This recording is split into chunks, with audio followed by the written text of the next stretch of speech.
Just about an hour and a half here. JCPS students going to be back in the classroom. There's been a lot of anticipation for today, especially after last year's transportation disaster when some students, as you remember, didn't get home until close to 10 o'clock at night. So the district has made some changes since then. So if you bear with me, we're going to walk you through them. Start times have been reduced down to just 3. We'll talk more about that in just a minute. JCPS says they do have enough drivers to start the year. The district even worked with TARP to bring on 70 of their now former drivers. But the biggest change is the district's cuts to transportation for most magnet and traditional schools. Families suing JCPS over the busing changes might regain transportation. Both sides in a federal lawsuit have agreed to a 2-month pause in the case. A joint motion filed by attorneys asked for a 60-day stay in the proceedings to allow more time for the new transportation plan to be implemented. Families suing the district argue its plan is discriminatory. During an August 2nd federal hearing, there was testimony that certain schools, specifically Mayle, Manual, and Whitney Young Elementary, may have routes restored if there's enough drivers. In a statement, JCPS said in part the district agreed to the stay, but made no commitment whatsoever about student assignment or guaranteeing any student a resumption of transportation. The lawsuit is unnecessary. The judge in the case still has to sign off on that motion. Other JCPS families we spoke with are not just juggling transportation, but also new start times. Kathy French is a JCPS parent of 3 elementary students. Right now, she's trying to manage carpooling them to 2 different schools with different start times. One starts at 7:30, 2 start at 8:40. So I'm going to drop the earliest one off as soon as I can and then rush to get a friend's child. I'm a little nervous, but I think it'll work out. This year, JCPS will have just 3 staggered start times to help offset transportation issues from last year. Those are 7:30, 8:40, and 9:40. District officials say that'll give bus drivers more time between their routes. More than 80 schools' start times were affected by the change overall. Last year, JCPS operated on 9 different start times. Let's get you out the door to Jim Strapman and photojournalist Paul Landers, who are navigating a lot of things behind the scenes. You're live at the Nichols bus compound this morning. And it's going to be a busy day. Yeah, Jim, for everybody, especially those bus drivers.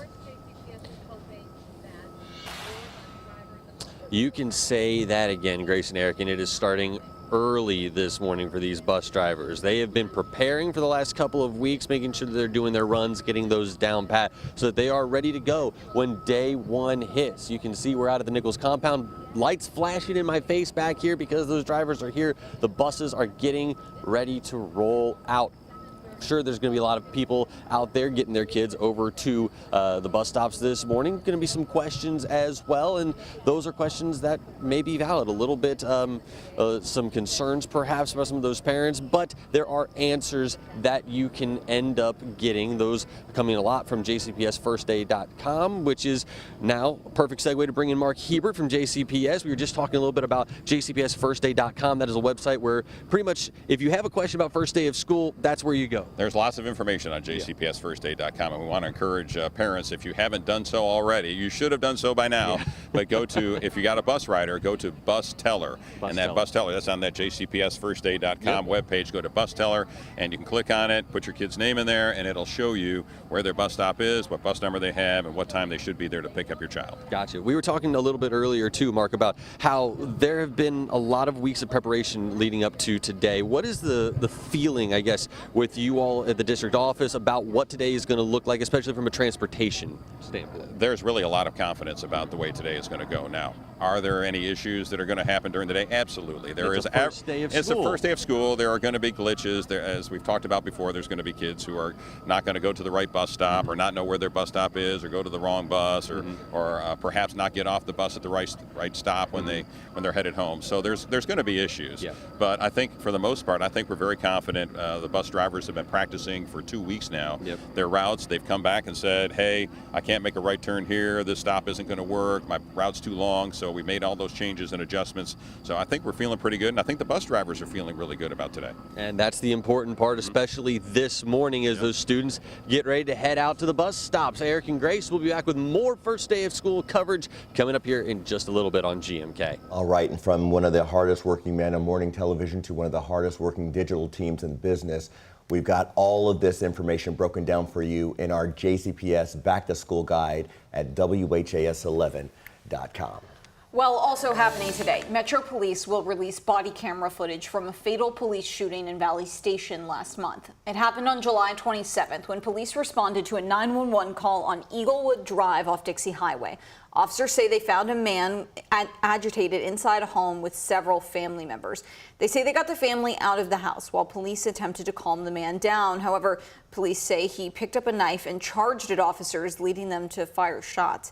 LMPD plans to release the body camera video today at 4.